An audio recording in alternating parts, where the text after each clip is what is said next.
Okay, Mike Emanuel, thank you very much. With that, we bring in Louisiana Republican Senator John Kennedy on the Judiciary Committee, of course. Senator, good to have you with us as always. You know, I watched a video today that showed members of the Houthi rebels landing on a cargo ship. They came in on a helicopter. They swarmed this cargo ship that's Israeli linked, and they took 25 people hostage. And the first thought that I had when I watched that, Senator, was how many terrorists have come across our border, and when and if, I pray that this doesn't happen, but we don't see a similar sort of situation here in the United States. What do you think about that? I think that the southern border is an open, bleeding wound. Since President Biden and Vice President Harris have been in office, about 8.4 million people have come into our country illegally. That's 4 Nebraskas. We don't have the slightest idea who they are. Why is that? Because this administration believes in open borders. Why is that?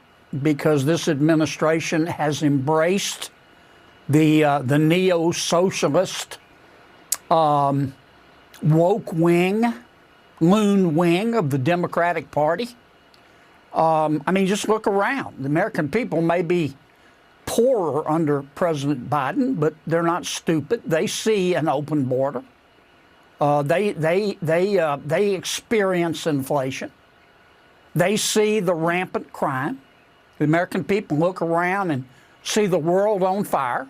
The war in Ukraine, the war in the Middle East, the embers smoldering in China, and they have concluded that, fair or unfair, Martha, I'm not saying that this is accurate, but I can read a poll, and the American people have concluded that President Biden is old, and he needs soup and an early bedtime, and they have concluded that Vice President Harris is not capable. That when her IQ gets to 75, she should sell.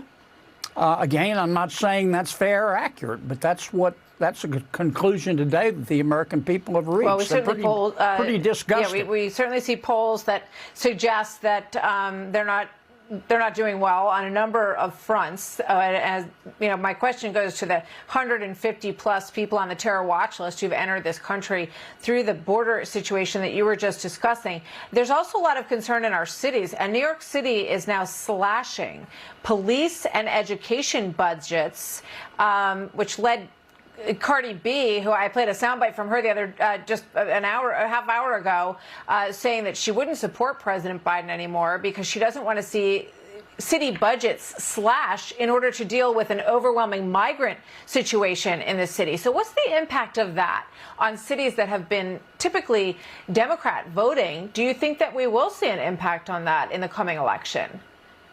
Well, I hope so. Especially when the border problem can be solved very quickly. I'll come back and talk about it if you want, but 70% of the people coming in illegally could be prevented by adopting what's called a safe third country policy, which frankly we had under President Trump, but we don't have under President Biden because he abolished it.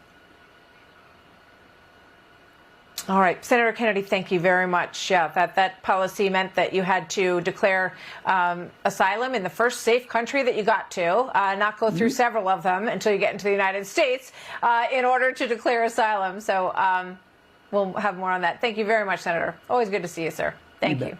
You too.